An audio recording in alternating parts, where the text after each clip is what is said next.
Chapters 19, 20, and 21. In the morning, me and Winn-Dixie went down to sweep the pet store, and I took a litmus lozenge for Otis. "Is it Halloween?" Otis asked when I handed him the candy. "No," I said. "Why?" "Well, you're giving me candy." "It's just a gift," I told him, "for today." "Oh," said Otis. He unwrapped the litmus lozenge and put it in his mouth, and after a minute, tears started rolling down his face. "Thank you," he said. "Do you like it?" I asked him. He nodded his head. "It tastes good, but it also tastes a little bit like being in jail." "Gertrude!" Gertrude squawked. She picked up the litmus lozenge wrapper in her beak and then dropped it and looked around. "Gertrude!" she screamed again. "You can't have any," I told her. "It's not for birds." Then real quick, before I lost my nerve, I said, "Otis, what were you in jail for? Are you a murderer?" "No, ma'am," he said. "Are you a burglar?" "No, ma'am," Otis said again. He sucked on his candy and stared down at his pointy-toed boots. "You don't have to tell me," I said. "I was just wondering." "I ain't a dangerous man," Otis said, "if that's what you're thinking. I'm lonely, but I ain't dangerous." "Okay," I said, and I went into the back room to get my broom. When I came back out, Otis was standing where I left him, still staring down at his feet. "It's an account of the music," he said. "What was?" I asked. "Why I went to jail. It was on account of the music." "What happened?" "I wouldn't stop playing my guitar. It used to be I played it on the street and sometimes people would give me money. I didn't do it for the money. I did it because the music is better if someone's listening to it. Anyway, the police came, and then they told me to stop. They said how I was breaking the law, and the whole time they were talking to me, I went right on playing my music. And that made them mad. They tried to put handcuffs on me," he sighed. "I didn't like that. I wouldn't have been able to play my guitar with them things on." "And then what happened?" I asked him. "I hit them," he whispered. "You hit the police?" "Uh-huh. One of them, I knocked him out. Then I went to jail. And they locked me up and wouldn't let me have my guitar. And when they finally let me out, they made me promise I'd never play my guitar on the street again." He looked at me real quick and then back down at his boots. "And I don't. I only play it in here for the animals. Gertrude, the human Gertrude, she owns this shop. She gave me this job when she read about me in the paper, and she said it's all right for me to play music for the animals." "You play your music for me and Winn-Dixie and Sweetie Pie," I said. "Yeah," he agreed, "but you ain't on the street." "Thank you for telling me about it, Otis," I said. "It's all right," he said. "I don't mind." Sweetie Pie came in, and I gave her a litmus lozenge, and she spit it right out. She said that it tasted bad. She said it tasted like not having a dog. I swept the floor real slow that day. I wanted to keep Otis company. I didn't want him to be lonely. Sometimes it seemed like everybody in the world was lonely. I thought about my mama.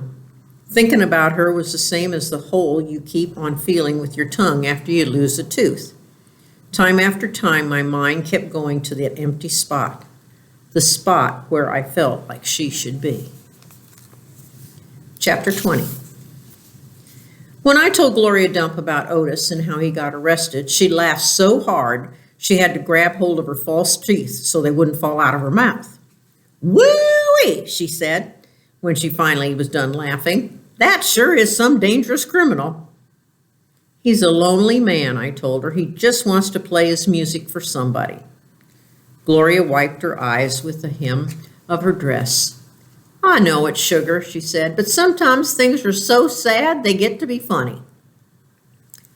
"You know what else?" I said, still thinking about sad things. "That girl I told you about, that pinch-faced one, Amanda? Well, her brother drowned last year. He was only 5 years old, the same age as Sweetie Pie Thomas." Gloria stopped smiling. She nodded her head. "I remember hearing about that," she said. "I remember hearing about a little drowned boy." "That's why Amanda is so pinch-faced," I said. "She misses her brother." "Most likely," Gloria agreed. Do you think everybody misses somebody, like I miss my mama? Said Gloria. She closed her eyes. I believe sometimes that the whole world has an aching heart. I couldn't stand to think about sad things that couldn't be helped anymore, so I said, do you want to hear some more of Gone with the Wind? Yes, indeed, Gloria said. I've been looking forward to it all day. Let's see what Miss Scarlett's up to now. I opened up Gone with the Wind and started to read. But the whole time I was thinking about Otis, worrying about him not being allowed to play his guitar for people. In the book, Scarlett was looking forward to going to a big barbecue where there was going to be music and food. And that's how I got the idea. That's what we need to do, I said. I slammed the book shut. Winn-Dixie's head shot up from underneath Gloria's chair. He looked around all nervous-like. Huh? Said Gloria Dump. Have a party, I told her. We need to have a party and invite Miss Franny Block and the preacher and Otis can play his guitar for everybody.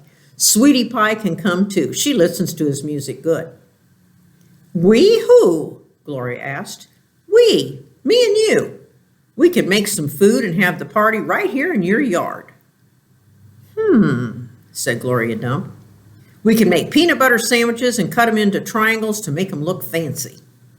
Lord, said Gloria Dump, I don't know if the whole world likes peanut butter as much as you and me and this dog. Okay, then, I said, we can make egg salad sandwiches. Adults like those. You know how to make egg salad? No, ma'am, I said. I don't have a mama around to teach me things like that. But I bet you know. I bet you could teach me. Please? Maybe, said Gloria Dump. She put her hand on Winn-Dixie's head. She smiled at me, and I knew she was telling me yes. Thank you, I said. I went over and hugged her. I squeezed her hard. Winn-Dixie wagged his tail and tried to get in between the two of us. He couldn't stand being left out of anything. It's going to be the best party ever, I told Gloria. You got to make me one promise, though, Gloria said. All right, I told her. You got to invite them Newbery boys. Dunlap and Stevie? Ain't going to be no party unless you invite them. I have to. Yes, said Gloria Dump. You promise me. I promise, I said. I didn't like the idea, but I promised. I started inviting people right away, and I asked the preacher first. Daddy, I said. Opal, the preacher said back. Daddy, me and Winn-Dixie and Gloria Dump are having a party. Well, said the preacher, that's nice. You have a good time. Daddy, I said, I'm telling you because you're invited. Oh, said the preacher. He rubbed his nose. I see. Can you come? I asked him. He sighed. Well, I don't see why not, he said. Miss Franny Block took to the idea right away. A party, she said, and she clapped her hands together. Yes, ma'am, I told her. It'll be kind of like the barbecue at 12 Oaks and Gone with the Wind. Only it's not going to be as many people, and we're going to serve egg salad sandwiches instead of barbecue.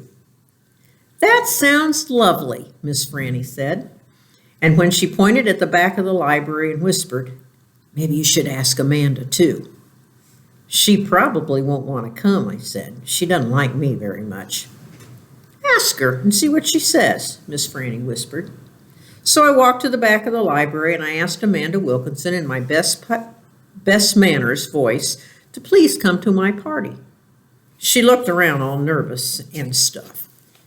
A party, she said. Yes, I said, I sure would like it if you could come. She stared at me with her mouth open.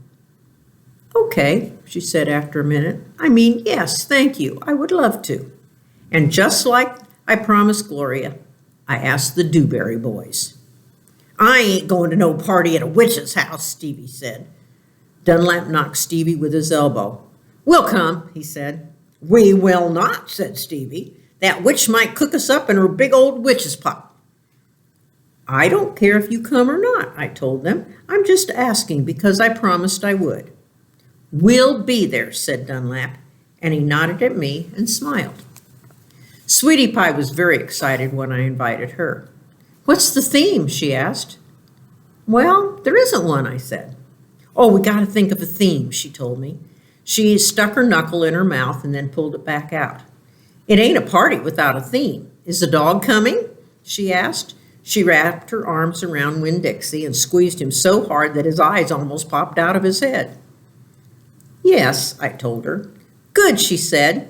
"You could make that theme. It could be a dog party." "I'll think about it," I told her. The last person I asked was Otis. I told him all about the party and that he was invited, and he said, "No, thank you." "Why not?" I asked. "I don't like parties," said Otis. "Please," I begged, "it won't be a party unless you come. I'll give you a whole free week of sweeping and ranging and dusting, and if you come to the party, that's what I'll do." "A whole week for free?" Otis said, looking at me. "Yes, sir," I told him. "But I don't have to talk to people, right?" "No, sir, you don't, but bring your guitar. Maybe you could play us some music." "Maybe," said Otis. He looked down at his boots again real quick, trying to hide his smile. "Thank you," I told him. "Thank you for deciding to come." Chapter 21. After I got Otis convinced to come, the rest of getting ready for the party was easy and fun. Me and Gloria decided to have the party at night when it would be cooler. And the afternoon before, we worked in Gloria's kitchen and made egg salad sandwiches. We cut them into triangles and cut off the crusts and put little toothpicks with frilly tops in them. Winn-Dixie sat in the kitchen and looked at us the whole time. He kept on wagging his tail. "That dog thinks we're making these sandwiches for him," said Gloria Dump. Winn-Dixie showed Gloria all his teeth. "These ain't for you," she told him. But when she thought I wasn't looking, she gave Winn-Dixie an egg salad sandwich without the toothpick. We also made punch. We mixed together orange juice and grapefruit juice and soda in a big bowl. Gloria called it dump punch. She said she was world famous for it, but I never heard of it before. The last thing we did was decorate the yard all up. I strung pink and orange and yellow crepe paper in the trees to make it look fancy. We also filled up paper bags with sand and put candles in them. And right before it was time for the party to start, I went around and I lit all the candles. It turned Gloria Dump's yard into a fairyland. "Mm-hmm," said Gloria Dump, looking around. "Even somebody with bad eyes can tell that it looks good." It did look pretty. It looked so pretty that it made my heart feel funny, all swollen and full. And I wished desperately that I knew where my mama was so she could come to the party too. Miss Franny Block was the first person to arrive. She was wearing a pretty green dress that was all shiny and shimmery, and she had on high-heeled shoes that made her wobble back and forth when she walked. Even when she was standing still, she still kind of swayed like she was standing on a boat. She was carrying a big glass bowl full of litmus lozenges. "I brought a little after-dinner treat," she said, handing the bowl to me. "Thank you," I said. I put the bowl on the table next to the egg salad sandwiches and the punch. Then I introduced Miss Franny to Gloria, and they shook hands and said polite things to each other. And then Sweetie Pie's mother came by with Sweetie Pie. Sweetie Pie had a whole handful of pictures of dogs that she had cut out of magazines. "It's to help you with your theme," she said. "You can use them to decorate. I brung tape, too." And she started going around taping the pictures of the dogs to the trees and the chairs and the table. "She ain't talked about nothing but this party all day long," said her mother. "Can you walk her home when it's over?" I promised that I would, and then I introduced Sweetie Pie to Miss Franny and to Gloria, and right after that, the preacher showed up. He was wearing a coat and tie, and he looked real serious. He shook Gloria Dump's hand and Miss Franny Block's hand and said how pleased he was to meet them both, and how he heard nothing but good things about both of them. He patted Sweetie Pie on the head and said it was good to see her outside of church. And the whole time, Winn-Dixie was standing right in the middle of everybody, wagging his tail so hard that I thought for sure he would knock Miss Franny right off her high heels. Amanda Wilkinson came, and she and her blonde hair all curled up, and she looked shy and not as mean as usual. And I stood real close to her and introduced her to Gloria Dump. I was surprised at how glad I was to see Amanda. And I wanted to tell her that I knew about Carson. I wanted to tell her I understood about losing people. But I didn't say anything. I was just extra nice.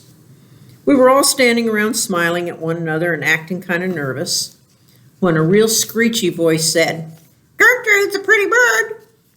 Winn-Dixie's ears went straight up on his head, and he barked once and looked around, and I looked too. But I didn't see Gertrude or Otis.